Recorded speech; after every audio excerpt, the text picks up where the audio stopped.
आग में कूद जाता है और उसमें जल करके मर जाता है। अस्सलाम वालेकुम नाजरीन, उम्मीद है कि आप सब खैरियत से होंगे। आज मैं आपके सामने पेश करूंगा एक ऐसे हिंदुस्तान के बादशाह का वाकया, एक हिंदुस्तान के सरदार का वाकया कि जिसने खुद अपने आप को आग में जला दिया। तो ये बादशाह कौन था और इसका पूरा मुफस्सल वाकया मैं आपके सामने पेश करता हूँ। कि एक बादशाह था जिसका नाम जयपाल था। ये बादशाह हिंदुस्तान में था और जो गजनी सल्तनत थी इसमें महमूद गजनवी भी था। उसके जो अब्बा थे यानी कि नासिरुद्दीन सुबुक्तगिन, ये तकरीबन 567 हिजरी में ये क्या हुआ कि गजनी सल्तनत के सुल्तान बने। और जब ये सुल्तान बने तो फिर इन्होंने अपनी कुव्वत को बहाल किया, कुव्वत को बढ़ाया और करामता में जो इस फितने चल रहे थे उनको इस्तेसाल किया, उनको खत्म किया। अब जब ये दूसरी तरफ लगे हुए थे तो ये जयपाल जो बादशाह था, जयपाल जो ये राजा था, इसने सोचा कि अब मैं जो ये गजनी सल्तनत है इस पर हमला करके इसको खत्म कर देता हूँ। कि बादशाह दूसरी तरफ लगा हुआ है तो फिर ये क्या करता है, ये अपनी फौज को इकट्ठा करता है, बड़ी फौज लेकर के ये गजनी सल्तनत की तरफ जाता है हमले के लिए। और जैसे ही नासिरुद्दीन सुबुक्तगिन बादशाह को, जो गजनी सल्तनत के बादशाह थे, उनको पता चलता है, वो भी अपनी फौज लेकर के इसकी तरफ आते हैं और इनके करीब तकरीबन इनकी जो मारकर आई यानी कि जो लड़ाई है वो होती है। और क्या होता है कि ये देख करके कि वो हार जाएगा, वो यानी कि जो राजा होता है जयपाल, वो नासिरुद्दीन सुबुक्तगिन बादशाह से कहता है, आमान तलब करता है कि मैं चला जाऊंगा। उससे अहदनामा ये लेता है कि मैं चला जाऊंगा और हमला नहीं करूंगा, ऐसी ऐसी अहद नामा जो होता है उसमें बात होती है। और ये जो है चला जाता है और जैसे ही दरियाए सिंध को ये उबूर करता है, पार करता है, वैसे ही अपने अहद को तोड़ देता है, अहद शिकनी कर देता है। और फिर ये क्या करता है, हिंदुस्तान के सभी राजाओं को ये खत लिख करके भेजता है कि आप हमारी मदद करें, हम सब के सब इकट्ठा होके, यकजा होके गजनी सल्तनत के ऊपर हमला करेंगे और उसको खत्म कर देंगे। अब क्या होता है कि तकरीबन 3 लाख का लश्कर लेकर के ये राजा जयपाल गजनी सल्तनत की तरफ जाता है हमले के लिए। और जो बादशाह होता है यानी कि नासिरुद्दीन सुबुक्तगिन, जो गजनी सल्तनत का बादशाह होता है, ये भी अपनी तरफ से जाता है तकरीबन 6-10 हजार का लश्कर लेकर के और हमला करने के लिए ये निकलता है। अब ये क्या करता है कि दोनों की लड़ाई होती है, मार काराई होती है। और फिर क्या होता है कि राजा जयपाल को जैसे लगता है कि हम हारने वाले हैं, तकरीबन वो हार गए होते हैं, ये फिर से वहां से भाग जाता है। और अब ये क्या करता है कि ये फिर से अपनी कुव्वत को बहाल करने लगता है, जो राजा जयपाल होता है।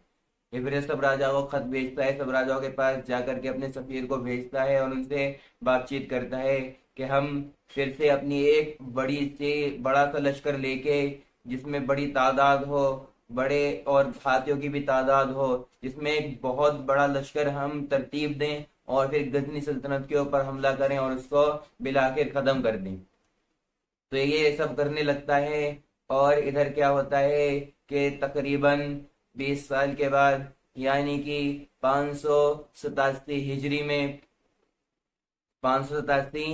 हिजरी में क्या होता है कि नासिरुद्दीन सुबुक्तगिन बादशाह का इंतकाल हो जाता है। वो दुनिया से रुखसत हो जाते हैं, वो फौत हो जाते हैं। और फिर उनका छोटा बेटा यानी कि इस्माइल गजनवी इसका बादशाह बनता है। और वो भी तकरीबन 6 माह के बाद फिर बड़ा भाई यानी कि महमूद गजनवी, जिनके नाम से आप सब वाकिफ हैं, वो बादशाह बनते हैं। और बादशाह बनते ही वो जो फितने चल रहे होते हैं आजरबाईजान में, फारस में और करामता में जो फितने होते हैं, सबका इस्तेसाल, सबको खत्म करने करते हैं और उसमें तकरीबन इनको 3 साल लग जाते हैं। और 3 साल के बाद अब आता है 391 हिजरी का दौर। अब 391 हिजरी में जो राजा जयपाल होता है वो अपनी पूरी की पूरी जो लश्कर होता है उसको तरतीब दे चुका होता है। और अब ये गजनी सल्तनत की तरफ बढ़ता है। और इसका लश्कर कितना होता है कि इसके लश्कर में तकरीबन 10,000 होते हैं हाथी। और इसके ही आसपास होते हैं घोड़े। और इसके ही आसपास तकरीबन 10-12 हजार का लश्कर होता है। और फिर प्यादों की तादाद यानी कि जो पैदल चलने वाले लोग होते हैं उनकी भी तादाद तकरीबन 3 लाख के आसपास होती है। अब ये इतना बड़ा लश्कर लेकर के इसने सोचा नहीं होगा कि मैं हार जाऊंगा, इसने यही सोचा था कि मैं जीतूंगा। तो फिर ये लश्कर लेकर के निकलता है इधर से। और जैसे महमूद गजनवी सिर्फ अपना 10,000 का लश्कर लेकर के आते हैं।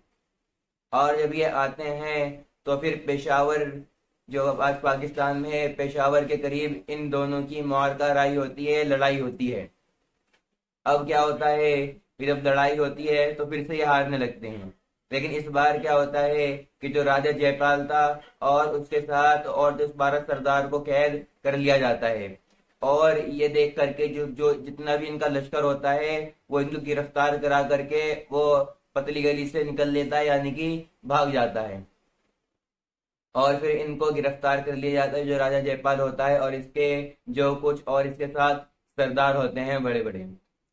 अब जब इनको गिरफ्तार कर लिया जाता है और वो इनको तकरीबन लाहौर के जो जगह है आज वो भी पाकिस्तान में है उसके करीब इनको गिरफ्तार कर लिया जाता है। और वह लाहौर पूरा लश्कर भाग जाता है, लौट जाता है।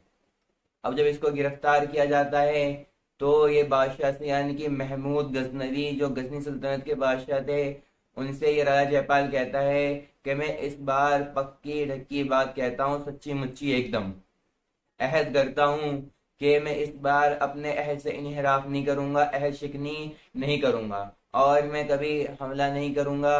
और मैं आपके सरपरस्ती में उस पंजाब में जो है राजा बनूंगा और आपका सालाना खराज जो है, जो इखराज है वो आपको देता रहूंगा। अब राजा इसकी बात को कबूल कर लेता है, इसकी बात को, और इसे छोड़ देता है। तो इसको बादशाह यानी कि जो बादशाह थे महमूद गजनवी उन्हें कब फतह होती है, उन्हें फतह होती है तकरीबन मुहर्रम और 592 हिजरी में। और इसको तकरीबन इसके 6 माह बाद ही जो राजा जयपाल होता है इसको छोड़ दिया जाता है यानी कि यह 8 महीने बाद तकरीबन यानी कि शव्वाल 592 हिजरी में इसको छोड़ दिया जाता है जो राजा जयपाल होता है। क्योंकि यह अहद कर लेता है, तो पैमान कर लेता है, एग्रीमेंट कर लेता है। अब जब यह एग्रीमेंट कर लेता है और ये वापस जाता है तो ये वापस जा करके देखता है जो इसका बेटा होता है आनंदपाल, इसका बेटा होता है आनंदपाल, वो बादशाह बना होता है। तो जो आनंदपाल होता है वो अपने बाप के लिए यानी कि राजा जयपाल के लिए अपनी जगह को खाली करने की कोशिश करता है यानी कि खाली कर रहा होता है। तो राजा जयपाल कहता है कि नहीं, इसको खाली नहीं करो, अब तुम ही इस पंजाब के बादशाह हो, इस पंजाब के राजा हो। तो फिर क्या होता है, इसके बाद जो आनंदपाल होता है वो उसका बादशाह बन चुका होता है, वो उसका राजा बन चुका होता है।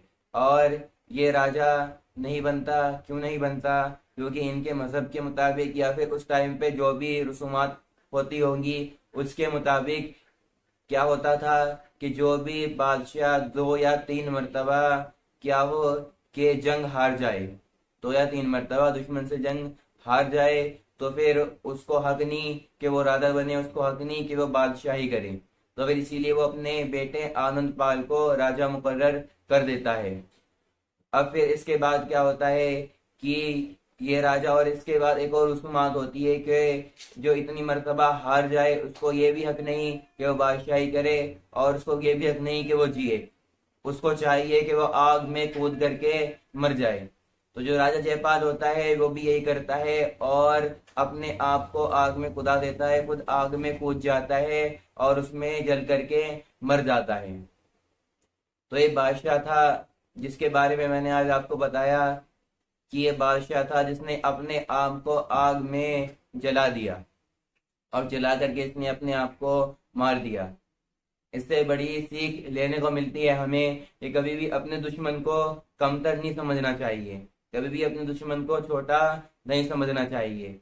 और जब इतनी बार शिकस्त हो गई उसके बाद भी फिर हमला करना ये कोई दानाई की बात नहीं है। जंग बल्कि स्ट्रेटजी से जंग जो है एक पूरा एक ये महाज है जिसे पूरी समझ बूझ के साथ लड़ा जाता है।